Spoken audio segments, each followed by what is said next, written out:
I never imagined that a simple wooden ramp could turn into a declaration of war. When I signed the mortgage papers for my first home, I thought I was signing up for peace. Quiet mornings with coffee, the rustle of trees outside my window, the sound of sprinklers ticking across perfect lawns. I didn't realize I was stepping into a battleground disguised as a neighborhood association. My name is Laura. I'm 32, a software analyst, and 3 years ago, my life split neatly into 2 timelines, before the accident and after. Before I moved fast, lived like time was something to chase. After I learned that control was an illusion, that survival sometimes looks like patience and adaptation. The crash left me in a wheelchair, but it didn't take away my sense of direction. It only sharpened it. When I finally found the little house on Willow Creek Drive, it felt like breathing again.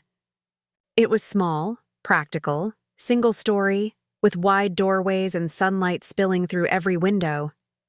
I chose it because it felt like independence, the kind that doesn't ask permission.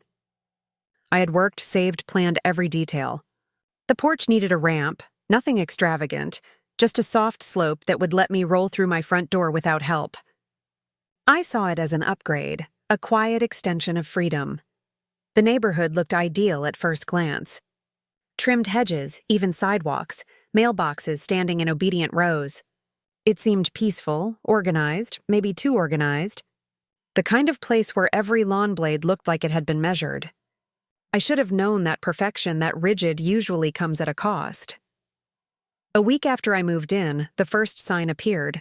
Not in the sky or on my property, but on my doorstep. A letterhead stamped with an embossed crest announced a warm welcome from the Homeowners Association, signed by its president, Nancy Brooks. Her name was everywhere in the neighborhood newsletter, reminders about acceptable decor, notices about community uniformity, polite threats wrapped in cheerful fonts. I skimmed it, shrugged, and moved on. I had no idea how soon that name would shape my days. Installing the ramp was simple. A licensed contractor came one afternoon, measured, leveled, built. The color matched the house, the railings curved neatly into the porch. It looked exactly how I'd pictured it, functional, unobtrusive, elegant in its simplicity. For the first time, I could roll out into the morning air without the awkward struggle of a temporary board or someone's assistance. It wasn't luxury. It was necessity turned into normalcy.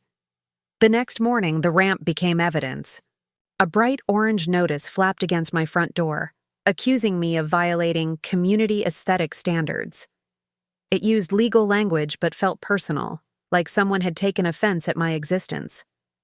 I found Nancy on the sidewalk later that day, her pastel cardigan like a warning flag, camera in hand, snapping photos of my porch as if documenting a crime scene. I didn't need to be told who had filed the complaint. What followed was a slow, methodical campaign of pressure. More letters arrived, each colder than the last, listing fines, quoting bylaws, threatening legal action. My name appeared in neighborhood emails as a non-compliant resident. The tone was always polite, always measured, but underneath every sentence ran a message I could read perfectly. You don't belong here. It amazed me how fragile order can be when one small deviation disturbs it. The ramp wasn't loud or garish. It simply didn't match the symmetry of a neighborhood obsessed with identical. In their world, difference was disorder. My presence disrupted the illusion of sameness that people like Nancy built their identities around. I realized that this wasn't about wood and nails.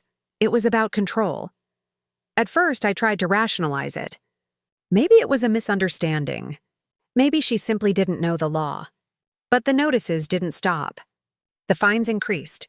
Even the neighbors who once waved from their driveways began avoiding eye contact. The invisible wall of conformity was closing in, and I was the crack that needed sealing. I had lived through harder things than a homeowners association, though.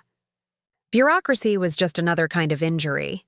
It hurts, it limits, but it can be worked around with enough patience and precision. My job had trained me for this kind of battle. As a compliance analyst, I spent years reading the fine print most people ignore. Now that knowledge became armor. One evening, as the sun dipped behind the maples, I spread every document across my kitchen table, The HOA bylaws, the city permit for the ramp, building codes, federal accessibility laws. I began tracing lines between contradictions, building a map of their mistakes. Somewhere in that maze of regulations, there would be a weakness. There always is. What I discovered wasn't just a loophole. It was an entire missing foundation. The HOA hadn't renewed its corporate charter in over 2 years. Legally, it had no power to enforce anything. Every fine, every notice, every so-called violation was paper without teeth. The realization settled over me like a strange kind of calm.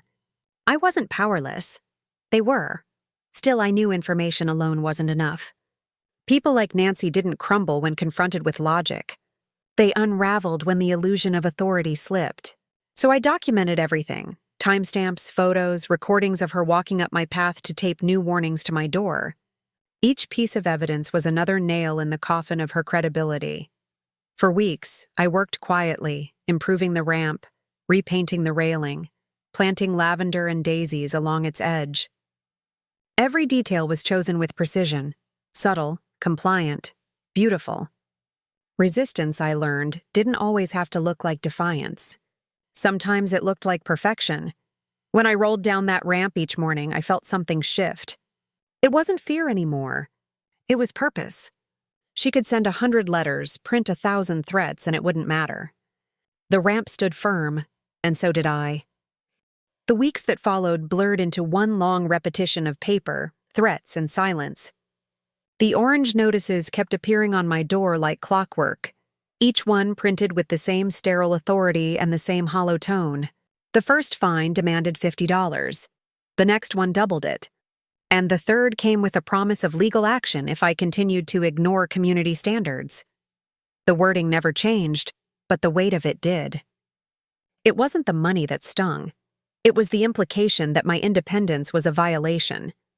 The neighbors stopped waving. Conversations on the street shortened. Even people who had once smiled now crossed the road rather than meet my eyes. Fear, I realized, spreads faster than fairness. Most of them weren't cruel, just cautious. Nancy had built her power on a simple formula: control through intimidation, order disguised as care. No one wanted to become the next target. Inside my house, the air grew heavy. The ramp that had once represented freedom now carried the weight of every accusation. Yet I refused to move it. Every time I rolled down that slope, I felt both defiance and exhaustion. I began to understand how systems of control survive. Not through strength, but through the slow erosion of the will to resist. But I've spent my life reading the fine print that others ignore. My work in compliance software had trained me to see patterns, where documents contradicted themselves, where signatures were missing, where someone had taken shortcuts and assumed no one would notice. If Nancy wanted a rule war, she had chosen her worst possible opponent. I began with research. Every night I combed through the Homeowners Association's public records, meeting minutes, outdated bylaws, vague budget statements that looked copied and pasted from decades-old templates. Many pages were incomplete, unsigned, or outdated to the point of absurdity. The deeper I went, the more I realized that Nancy's authority rested on paperwork held together by dust and ego. It wasn't governance. It was theater. Then I turned outward. I contacted the County Housing Authority and asked about the HOA's legal standing. The reply came in the form of a single line buried in a polite email. The Willow Creek Association had failed to renew its corporate charter for 2 consecutive years. Legally, it no longer existed. Every fine, every threat, every orange slip taped to my door was meaningless. They had no power, and yet they acted as though they ruled the world. The revelation didn't make me angry. It made me focused. Anger is loud and burns out quickly. Focus is quiet and lasts. I gathered everything: photographs of the notices, timestamps of her visits, even recordings from my security camera that caught her stepping onto my porch, clipboard in hand, looking for something new to condemn. Each piece of evidence went into a neatly labeled folder. Order became my weapon. Rather than remove the ramp, I improved it. I added a safety rail that gleamed in the morning light. I repainted the wood a neutral gray that blended perfectly with the house. I placed a planter at the base and filled it with seasonal flowers. bright enough to catch the eye, soft enough to look natural. Lavender and daisies framed the slope like a small celebration of normalcy. The ramp looked less like a modification and more like an intentional design. Every improvement made it harder for anyone to claim it was an eyesore. The next morning she arrived again. Her shadow crossed my driveway before I even saw her face. She stood there, expression carved into irritation, holding another folded slip of orange paper as if it were a royal decree. I didn't bother reading it. I didn't need to. The rules she tried to wield had already lost their teeth and she didn't even know it. For the first time since the battle began, I felt a quiet sense of amusement. Control, once questioned, never feels the same again. But I wasn't satisfied with private knowledge. The law was on my side, but visibility gives power shape. I filed a formal complaint with the county's Fair Housing Department.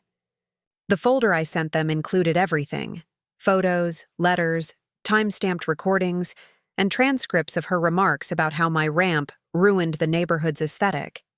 I didn't need to exaggerate. Her own words carried enough arrogance to expose her. 2 weeks later, I received confirmation. An investigator had been assigned and would conduct an on-site review. The visit was scheduled for a Saturday morning, a deliberate choice, so every neighbor could see what fairness looked like when it finally arrived. The day came bright and cool. From my window, I saw the county vehicle park neatly at the curb. The investigator stepped out with calm precision, clipboard in hand, professionalism radiating from every movement. Nancy was already there, standing at the edge of my lawn, clutching her own clipboard like a shield.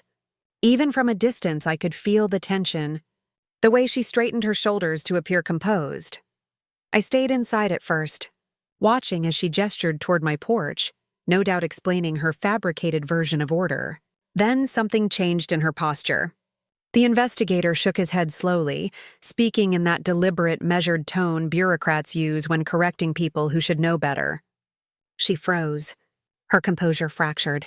Her lips moved, but her words seemed to evaporate into the air. Neighbors began to peek out from their porches, curiosity overcoming fear. The spectacle she had started had turned against her. I opened my door quietly and rolled outside, not to gloat, but to witness. The ramp lay between us like evidence made solid. The investigator took photos, made notes, nodded to me, then left without ceremony. There was no shouting, no drama, only the sound of inevitability settling into place. By evening, the neighborhood buzzed with whispers. By Monday, an official letter confirmed what everyone already knew. The association had violated federal accessibility laws. The fine, $15,000, would not come from some vague community fund. It would come from Nancy herself, the self-appointed guardian of perfection. That night, I sat on my porch as the street fell silent. The lavender stirred in the wind, releasing its scent into the cooling air. For the first time since I'd moved in, the ramp looked exactly as I'd intended. Simple, practical, peaceful. The fight had taken pieces of my energy, but it had given me something more enduring in return. It had turned fear into proof. The next morning, no orange paper appeared on my door. No car slowed in front of my house. The air felt different, lighter, like the neighborhood had exhaled after holding its breath for too long. Power, I realized, doesn't vanish when exposed. It simply changes hands. When the letter from the county arrived, I already sensed what it contained. Bureaucracy has its own rhythm, and this one had been building for weeks. I opened it slowly, as if unwrapping something fragile. The fine was official, sealed in blue ink. $15,000 for discriminatory practices under federal housing law. It looked clean, simple, and devastating. The number sat on the page like quiet justice. For a moment, I just stared at it, feeling the strange calm that comes when truth finally makes its way through all the noise. News travels fast when punishment is personal. Within a day, the entire neighborhood knew.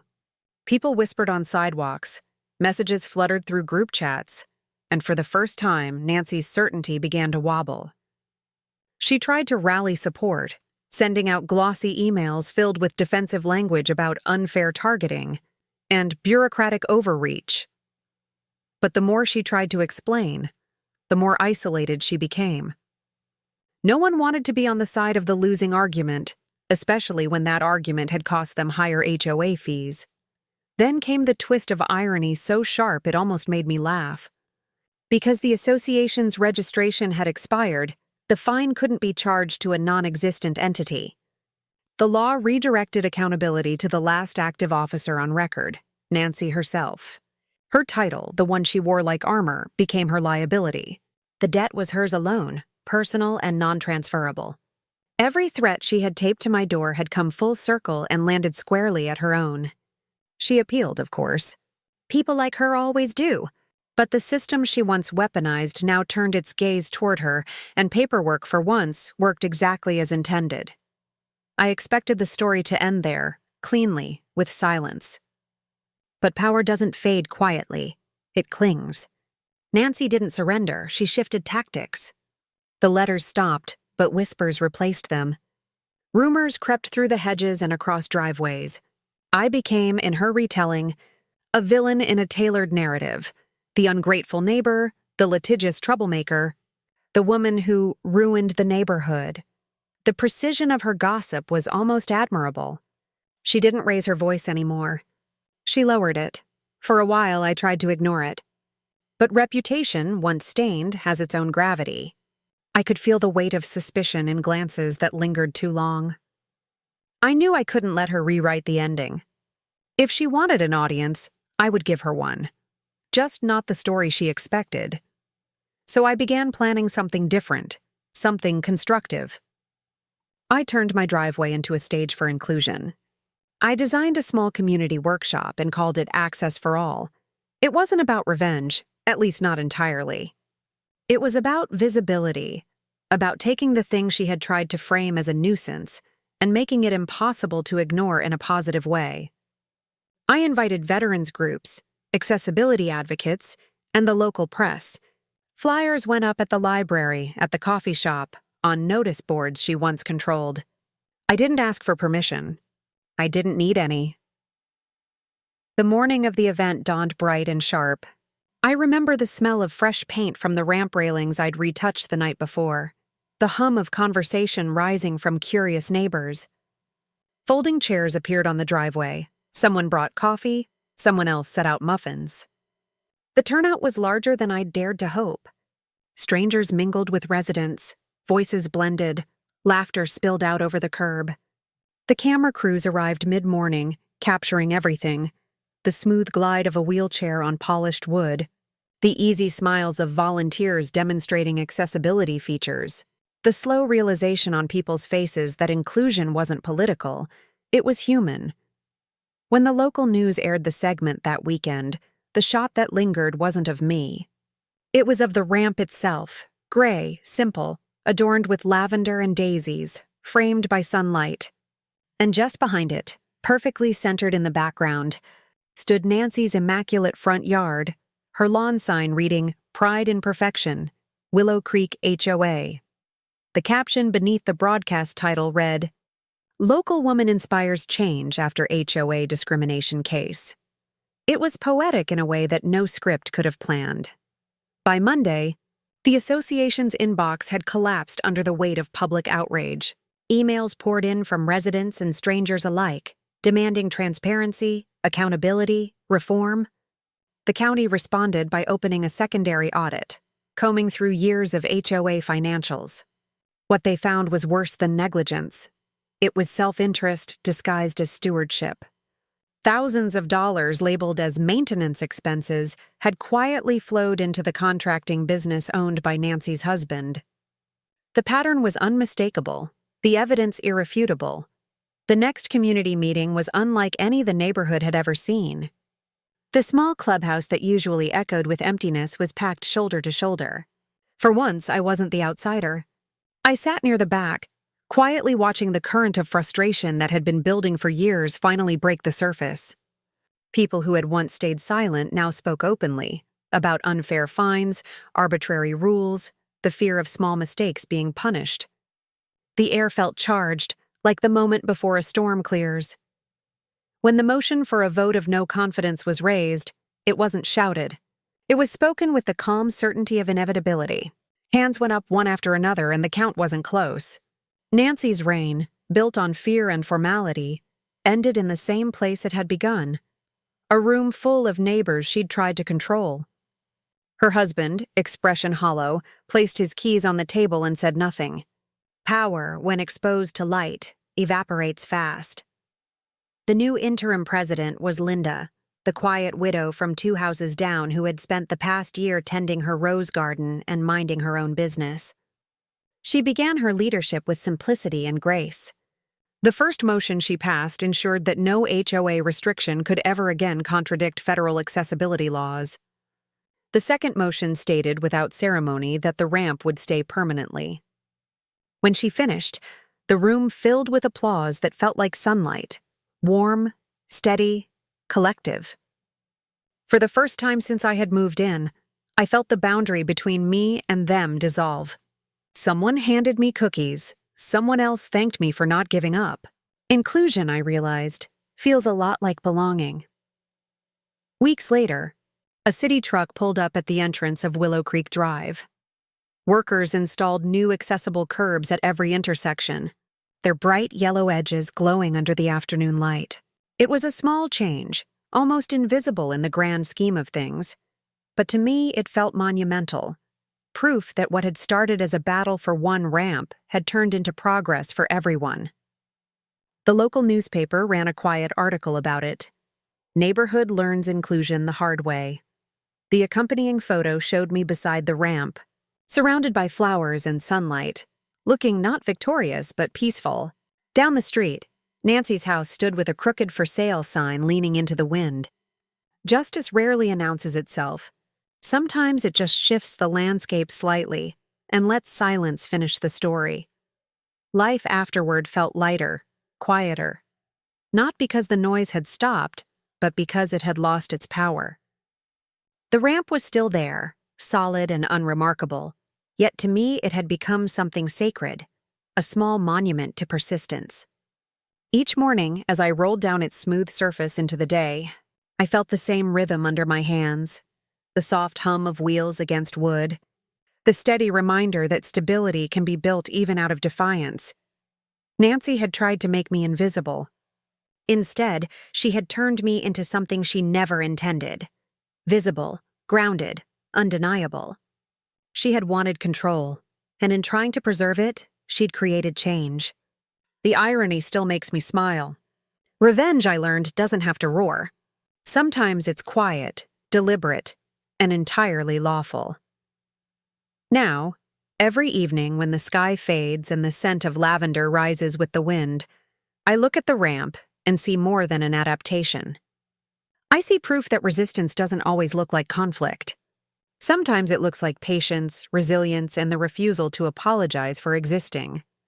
It looks like a woman in a wheelchair, unbothered, unbowed, rolling into the world on her own terms. The ramp stays, and so do I.